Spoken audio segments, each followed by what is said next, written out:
Hey everyone, and welcome to the start of the term. I am going to do a brief video each week that will kind of walk you through the assignments for the week and give you kind of an outline of what is expected. This week I'm actually going to do two videos because I'm going to be introducing the course projects that are going to take some time that you'll be working on throughout the term, and then I'll go over the week one assignments. So this first video will cover just the course assignments that cover multiple steps throughout the term. And so if we click on modules, hopefully you have done and completed the welcome module because you have to do that before you get started on any of these. So you have three big projects that you're going to be working on this term. So the first one is the professional project. So this is probably the one that needs to be addressed as sooner rather than later.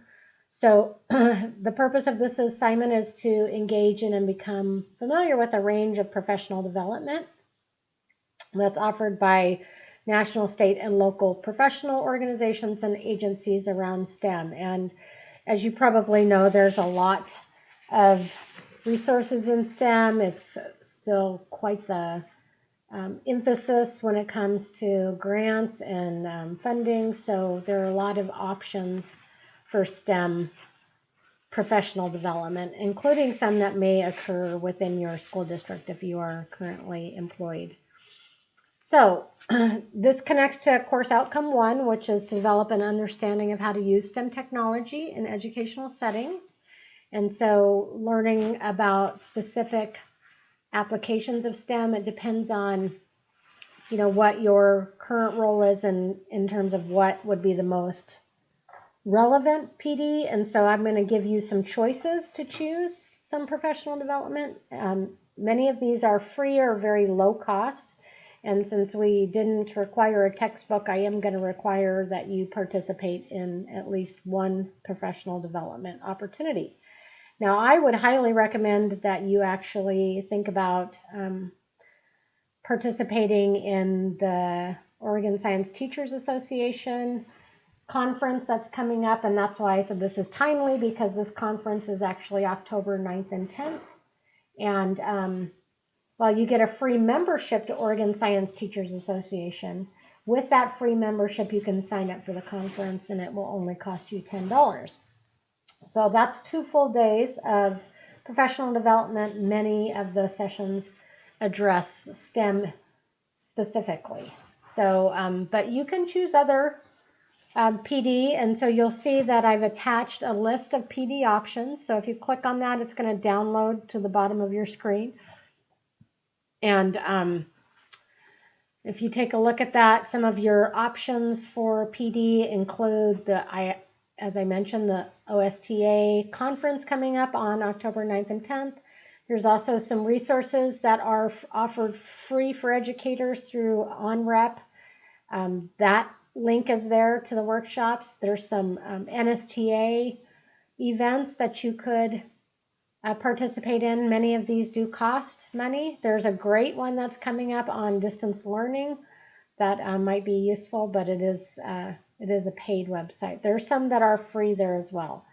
If you want to choose a different PD that you have become aware of either through your district, or maybe it's one that an agency or a coach, like an instructional coach, is putting on, then or even this other resource, STEM Oregon, you can do that, but I'd like you to email me and tell me what you're choosing to do for that before you get started. So you only have to get approval if it's one of the ones that isn't specifically recommended here. So once you have chosen your professional development, then you are going to actually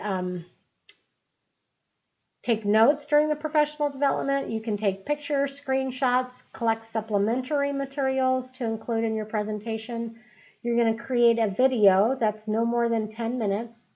You're going to use a video program you choose, or you can use this one that I happen to be using right now, Screencast-O-Matic, which is free and allows you to record both your screen and your face. So you can tell us a little bit about your PD as you show us some of the artifacts. The best way to share that is to upload the video on your YouTube channel, which you have, and is associated with your Gmail account. And then you can submit and scan any supplementary materials. Like if you do a PowerPoint to walk through as you're talking, you can connect that, or you can just connect some artifacts to show.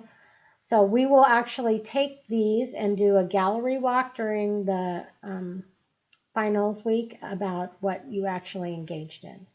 So this assignment will be evaluated using a rubric, which I have not yet developed, but will soon. So that's your professional development project. So if we go back to course assignments, the second one that you're going to be doing is an annotated bibliography. This one I will actually be going over in more detail in week 2's video, but just a quick overview. You're going to be looking at a lot of resources. You're going to be using a lot of resources. You're going to be testing out and trying lots of technology. You're going to be reading about STEM and what's the effective way to implement STEM. And so as you're doing this, you're going to be collecting the information from all of these resources. You're going to be putting it into an annotated bibliography, which you will submit at the end of the term as well. Actually, this is, I think, due prior to the end of the term. And if you look at, it is due December 8th. So that one you have until the end of the term to complete. And I think I might have led you astray on the professional project that's actually due sooner than the end of the term. So again, I'll go over a little more detail, show you some examples, show you how to look at different links for that. I think it's either in week 2 or week 3. And then, so going back to the actual professional project, that one is due November 8th. So you have less time to complete that one. Just keep that in mind. It's due before the end of the term. The last project is the STEM curriculum unit. And so some of you have taken STEM courses already, have already done this prior. I know one student particularly who's done that. Some of you that had me in your undergrad program, if you were a science ed student, you have done this. So you're going to create a 3-lesson STEM unit that incorporates one of the highlighted technologies that we explore in class over the term, and is an inquiry 5E based lesson unit. So again, we'll talk more about this in week 2 or 3, and you have, but you might want to take a look at, we began planning that with the backwards design template. Most of you should be familiar with that. And then the actual lesson template that we'll be using will be this 5E. So we'll talk more about that in week 2 or 3 when that assignment comes up on the topics for discussion. So that's a brief overview of your 3 main projects. 2 are due at the end of the term. 1 is due about week 6 or 7. The professional project. And so if you have any questions about any of those projects, please email me. If you want to try out something different than either the PD I suggested, or you want to try different technology that you're really interested in exploring for your unit, let me know. I'm always willing to work with you if it makes sense. So that's the 3 main projects, and then make sure to check out the week 1 instructions that will go over the week 1 assignments. Hope you have a good start to your term, and I will see you again on video soon.